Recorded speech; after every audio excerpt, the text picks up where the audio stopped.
Assalamualaikum warahmatullahi wabarakatuh. Perkenalkan, nama saya Nurlela Oktaviani, NPM 20410026 dari kelas 3A. Di sini saya akan menjelaskan sedikit mengenai pemahaman lintas budaya. Apa pentingnya belajar mengenai mata kuliah pemahaman lintas budaya? Mempelajari pemahaman lintas budaya sangatlah penting sebab 1. Kita dapat mengetahui serta mengenal berbagai budaya yang ada di dunia.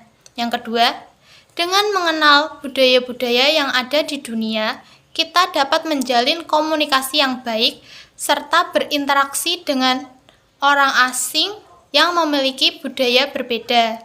Yang ketiga, dapat mencegah dampak dari benturan budaya atau cultural shock.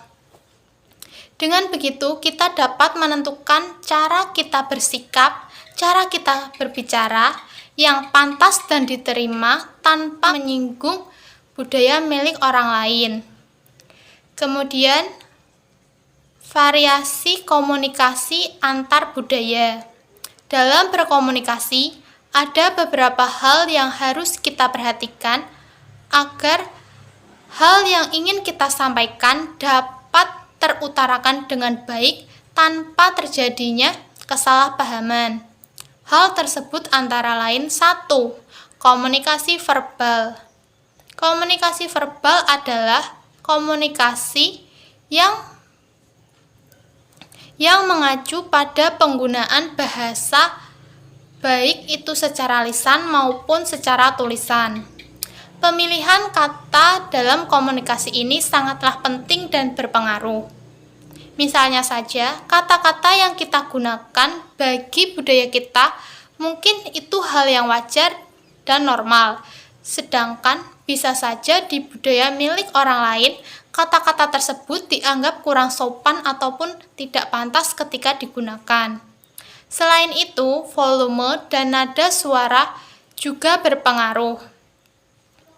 Nada suara yang keras menandakan orang tersebut memiliki karakter yang tegas, sedangkan nada suara yang lemah cenderung beranggapan orang tersebut kurang tegas. Yang kedua, yaitu komunikasi nonverbal. Komunikasi nonverbal adalah komunikasi yang menggunakan sarana selain kata-kata. Sarana tersebut antara lain yaitu gestur tubuh ketika kita berbicara, pandangan mata atau kontak mata kita dengan lawan bicara, mimik atau ekspresi wajah ketika kita sedang berkomunikasi, dan lain sebagainya. Kemudian, jenis-jenis konteks budaya komunikasi. Dalam berkomunikasi, ada beberapa konteks yang harus kita ketahui agar komunikasi dapat berjalan dengan lancar tanpa adanya kesalahpahaman dengan orang yang memiliki budaya berbeda dengan kita. Konteks-konteks tersebut antara lain 1. High context culture atau budaya dengan konteks tinggi. Dalam budaya ini, lebih menggunakan isyarat nonverbal dan halus dalam komunikasi.